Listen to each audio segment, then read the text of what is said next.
जय माताजी मित्रों, आज अमे जई रह्या छीए रसाणा नारसुंगा वीर बापजीना दर्शने। ज्यां हजारों लोकोनी पथरीओ निकળી છે અને ત્યાં એક દોરો બાંધવાથી પથરી મટી જાય છે। અમે ડીસાથી નીકળીને ડીસાથી લગભગ 10 કિલોમીટરને અંતરે પાલનપુર અને ડીસાને રોડ ઉપર હાઈવે ઉપર જ આવેલું છે।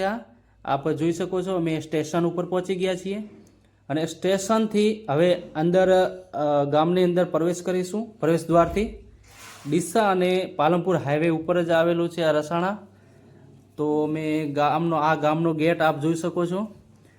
ગામના ગેટ ઉપર પણ વીર બાપજીનું જે આપ જોઈ શકાય છે કે મૂર્તિ છે, જોઈ શકો છો આપ। અહીંયાથી પ્રવેશ કરીશું અને હવે ગામની અંદર જઈશું, જ્યાં એક વીર બાપજીનું ધામ આવેલું છે અને ત્યાં પથરી માટે હજારો લોકો આવતા હોય છે। આખા ગુજરાતમાંથી લોકો આવતા હોય છે, જ્યાં એક દોરો બાંધવાથી અને શ્રદ્ધા રાખવાથી પથરી મટી જતી હોય છે અને એ પથરી લોકો નીકળી ગયા પછી ત્યાં મૂકવા આવતા હોય છે ને હું આપને ત્યાં જઈને હમણાં બતાવું છું। પથરીઓ ઢગલાબંધ પડી છે, હજારોની સંખ્યામાં ત્યાં પથરીઓ પડી છે। સાક્ષાત પરચા છે અહીંયા વીર બાપજીના।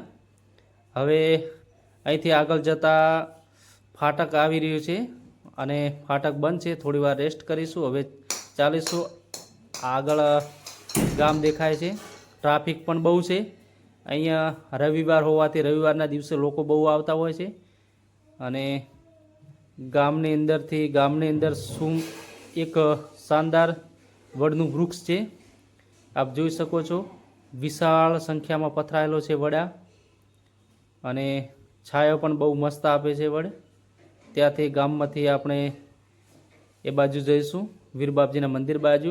વરસાદ પણ ચાલુ થઈ ગયો છે, લોકો બાઇક ઉપર પલળી રહ્યા છે, વરસાદનું વાતાવરણ છે। હવે આપ જોઈ શકો છો, આ એ જગ્યા છે, વીર બાપજીને મંદિરે પહોંચી ગયા છે। ધીમો ધીમો વરસાદ ચાલુ છે અને આ બાજુ મોસમ પણ ખૂબ સારી છે।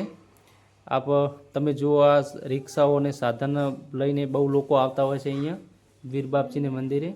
આ કારોડિયા પરિવાર તરફથી અહીંયા ખૂબ સેવા કરવામાં આવે છે વીર બાપજીની અને જો હજારોની સંખ્યામાં લોકો આવતા હોય છે દર રવિવારે અહીંયા વીર બાપજીના મંદિરે। આપ જોઈ શકો છો, આ બધી કાચની બોટલની અંદર પથરીઓ છે, જે લોકોને પથરી નીકળી જતાં અહીંયા પથરી મૂકી જાય છે અને એમની માનતા પૂરી કરતા હોય છે। આપ આ જોઈ શકો છો, હજારોની સંખ્યામાં પથરીઓ નીકાળેલી છે અહીંયા અને તે સાક્ષાત આપ જોઈ શકો છો। ત્યાં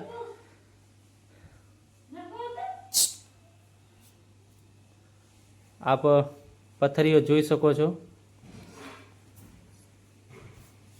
ઢગલાબંધ હજારોની સંખ્યામાં પથરીઓ પડી છે અહીંયા અને આ વીર બાપજીના ભુવાજી છે અને આ મંદિર આપ દર્શન કરી શકો છો। અહીંયા એક દોરો બાંધવાથી પથરીઓ મટી જતી હોય છે અને અહીંયા પબ્લિક પણ બહુ આવતી હોય છે।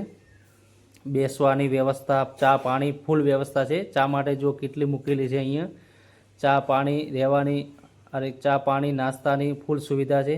અહીંયા કોઈની પ્રસાદ લીધા વગર પણ જવા દેવામાં આવતા નથી। હું આપને બતાવું, અહીંથી કોઈ પણ લોકો પ્રસાદ લીધા વગર જઈ શકતા નથી। પ્રસાદ જો સામે ભોજનાલય છે, તમામ લોકોને પ્રસાદ લઈને જ જવા દેવામાં આવે છે। અહીંથી પ્રસાદ લીધા વગર કોઈ જતું નથી। તો જય માતાજી મિત્રો।